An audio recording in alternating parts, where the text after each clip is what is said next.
Assalamualaikum warahmatullahi wabarakatuh. Salam sejahtera penonton-penonton sekalian. Nama saya Nurhaliza binti Muhammad Fairuz.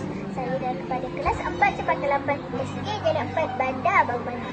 Pada hari ini saya akan buat ulasan buku cerita yang bertajuk Sang Arnab dan Sang Kura-Kura.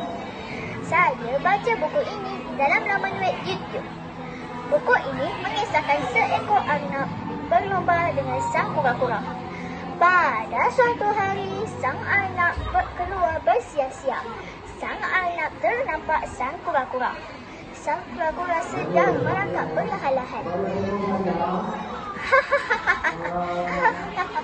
Sang arnab ketawakan sang kura-kura. Berjalan sangat perlahan, kata sang arnab dalam hatinya. Sang arnab pun segera pergi berjumpa dengan sang kura-kura. Lalu sang arnab bertanya, "Wahai sang kura-kura, mahukah engkau berlomba lari denganku?" Setelah sang kura-kura bersetuju untuk berlomba, sang arnab pun berbilang, 1, 2, 3, mula. Sang arnab berlari dengan pantasnya, manakala sang kura-kura hanya merangkak perlahan-lahan. Di pertengahan jalan, sang arnab berhenti berehat di sebatang pokok yang besar. Dan lama kemudian sang arnab pun tertidur.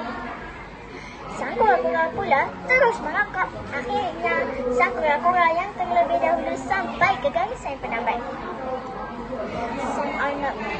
Sang arnab terjaga daripada tidurnya dan terus berlari dengan lajunya. Namun sang kura-kura sudah ada di atas garisan penambat. Sang arnab kalah dalam pertandingan itu dan berasa malu. Wahai kawan-kawan, janganlah kita sombong dengan orang yang lemah. Kita kena buang sifat sombong. Dan kawan-kawan, inilah pengajaran daripada cerita Sang Arnab dan Sang Kura-Kura. Janganlah kita jadi macam Sang Arnab.